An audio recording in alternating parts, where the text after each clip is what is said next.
नमस्कार सर। नमस्कार।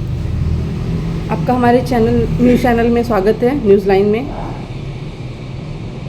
चलिए मैडम, शुक्रिया। अभी सर सारठ विधानसभा में एक मैटर हुआ है सर, मॉब लिंचिंग का। आपको पता होगा सर इसके बारे में। इस घटना को हुए 4 दिन हो गए हैं, लेकिन सर इस पे कोई प्रतिक्रिया नहीं आ रही है सर।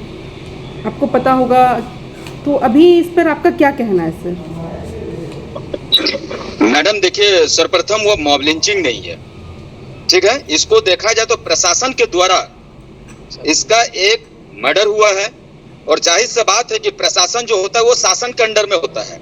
और अभी जो शासन अगर देखा जाए तो जेएमएम की सरकार है, हेमंत सोरेन जी की सरकार है, और जो सारठ के जो वर्तमान अभी जो विधायक है, वो आपको भी मालूम है कि उनका नाम क्या है। उनका नाम है चुन्नू सिंह जी। और चुन्नू सिंह जी यह ना भूले कि आज अगर वो विधायक पद पर अगर वो विराजमान है, आज अगर वो सारठ के विधायक है, तो इसका जो देन है वो अल्पसंख्यक समुदाय को जाता है, ये मुसलमान समुदाय को जाता है। मुसलमान समुदाय आपका चुन्नू सिंह जी जो जेएमएम के प्रत्याशी हैं और प्रतिनिधि है, माफ कीजिएगा, प्रत्याशी नहीं बल्कि प्रतिनिधि है, वो एक माननीय है। लेकिन शर्म होना चाहिए चुन्नू सिंह जी को कि बताइए कि जिसके बदौलत आज वो सदन तक पहुंचे हैं, और वहां पर एक अल्पसंख्यक समुदाय का बेटा का मतलब समझ जाइए कि साइबर क्राइम में, जितना हमें जानकारी है कि साइबर क्राइम में उसको अरेस्टिंग होता है। अरेस्टिंग जब आदमी पुलिस के पास जाता है तो लोगों के एक आशा उम्मीद रहता है कि चलिए भैया हम पुलिस के संरक्षण में गए हैं तो मेरा जान और माल का दोनों का हिफाजत है। लेकिन बताइए उसको थाना में ले जाया जाता है, और थाना में इतना ही बुरी तरीके से उसको पीटा जाता है कि उसका थाना में ही पहला बात मौत हो जाता है। ये तो समझ जाइए कि सरकार का और प्रशासन का दिखावा है कि उसको हॉस्पिटल ले गया और हॉस्पिटल में उसको मृत घोषित कर दिया गया। लेकिन मैडम जब इसका उच्च स्तरीय जांच बैठेगा, जब एसआईटी की टीम गठन होगी और जब बैठा जाएगा, इसका जांच होगा, तो आपको पता चलेगा कि उसका मौत थाना में ही, मतलब पुलिस इतना ही मतलब निर्मम तरीका से उस व्यक्ति को मारा गया है, मिराज अंसारी को इतना बुरी तरीके से मारा गया है कि उसका मौत हो जाता है। ठीक है, अगर मान लीजिए उसका क्या केस था, आपका साइबर का ही कुछ मामला था, आपका मैडम जामताड़ा देख लीजिए। जामताड़ा आज पूरा झारखंड में साइबर के मामले में है, लेकिन अगर सरकार जामताड़ा में पहल की होती, अगर वहां पर बढ़िया बढ़िया इंस्टीट्यूट खोला होता, तो मैडम बता दीजिए जो एक व्यक्ति वहां पर जामताड़ा जो क्षेत्र पड़ता है, वहां तो लोग उतने पढ़े लिखे नहीं है। इतने पढ़े लिखे ना होने के बावजूद भी सोचिए उनका साइबर क्राइम में कितना माइंड एक्टिव है। काश अगर वह इरफान अंसारी जी अगर आईटीआई कॉलेज का स्थापना करते, अगर बढ़िया बढ़िया टेक्नोलॉजी वहां पर इंस्टीट्यूट सेटअप किया जाता, तो बताइए जामताड़ा का बच्चा देश में नाम रोशन करता कम से कम आईटी सेक्टर पे। और शर्म की बात है मैडम, मैं तो आपको कह रहा हूं कि हम लोग बहुत जल्द सारठ पहुंच रहे हैं, और बल्कि आपके चैनल के माध्यम से हम कहते हैं कि आप लोग भी आइए और मानवता का परिचय दीजिए, क्योंकि एक मीडिया जो होता है देश का चौथा स्तंभ होता है।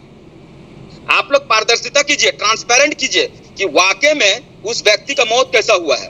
और जाहिर सी बात है थाना परिसर में हुआ है, इसका मतलब है कि आप लोग उसको डंडा से हो, इतना बुरी तरीके से उस व्यक्ति को टॉर्चर किया गया है, इतना बुरी तरीके से मारा गया है कि आज उस व्यक्ति का मौत हो जाता है। और सरकार का हम थुथुकार करते हैं, और सारठ के लोग मतलब कितना अभी भी शांत स्वभाव के हैं कि शांतिपूर्वक बैठे हुए, बल्कि सारठ के लोग को जितना भी मुसलमान समुदाय के लोग हैं उन लोगों को तो पूरा थाना को घेर देना चाहिए, और इतना ही उन लोग मतलब थाना को बाधित कर देना चाहिए कि कम से कम राज्य का सीएम को वहां तक पहुंचना चाहिए था। क्या बात है, हर जगह अल्पसंख्यक समुदाय को मतलब भेड़ बकरी की तरह मार दिया जाता है, पुलिस कस्टडी में जाता है, इसके बावजूद भी वहां पर भी अल्पसंख्यक समुदाय के लोग महफूज नहीं है। तो हम लोग कहां जाएं?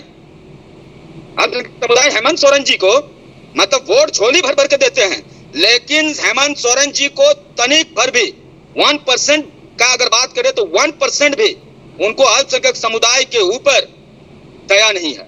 सिर्फ अल्पसंख्यक समुदाय को उनको वोट लेने बोलिए तो वोट को बड़ा अच्छा से ले लेते हैं, प्रत्याशी देने बोलिए नहीं देंगे, केंद्र पर जगह देने बोलिए नहीं देंगे, कुछ नहीं देंगे, लेकिन सिर्फ वोट बैंक बना करके, सिर्फ डरा करके रखे हुए हैं। मैं आपके पुनः आपके चैनल के माध्यम से कहता हूं मैडम, अल्पसंख्यक समुदाय है, हम लोग हर एक समय शासन प्रशासन का साथ देने का कार्य किए हैं, लेकिन अगर शासन प्रशासन हमारा ना होंगे तो याद रखिएगा, एक कहावत है ना कि कोई लोहा अगर धीरे धीरे तपता है तो ठंडा भी बहुत धीरे धीरे होता है। मैं खुले शब्द से सरकार को चेतावनी दे रहा हूं। आपसे एक बात और जानना चाहूँगी, इसी प्रक्रिया के बीच पालजोड़ी प्रखंड में अभी 144 धारा लगा दी गई है, इसके बारे में आपका क्या कहना है? मैडम, यही तो सरकार की मोनोपोली है ना, कि जहां पर भी कुछ होता है 144 लगा दो। अरे भैया, जहां पर आप 144 लगा दे रहे हैं, आप वहां पर एक कठोर नियम क्यों नहीं बनाते हैं? आपको 144 धारा लगाने की जरूरत क्या है? आप जो पुलिस ने जो ये निर्मम तरीका से हत्या किया है, आप अगर उसको वहां से अरेस्ट करके उसको तत्काल प्रभाव से सस्पेंड करते तो 144 लगाने की जरूरत नहीं पड़ता। लेकिन जनता और खास तौर से अल्पसंख्यक समुदाय इतना भोला भाला समुदाय है कि मतलब 144 लगा दो। क्या हो गया 144 लगा देने से?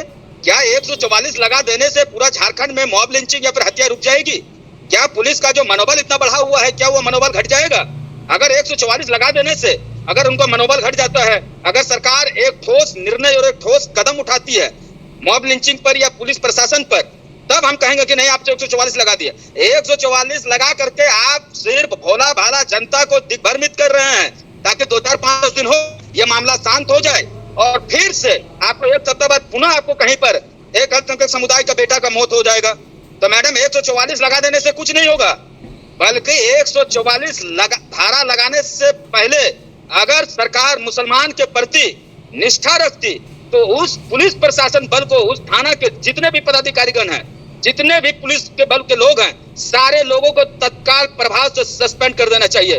तब हम समझेंगे सरकार को कि अल्पसंख्यक समुदाय के बारे में तनिक बड़ा भविष्य सोचती है।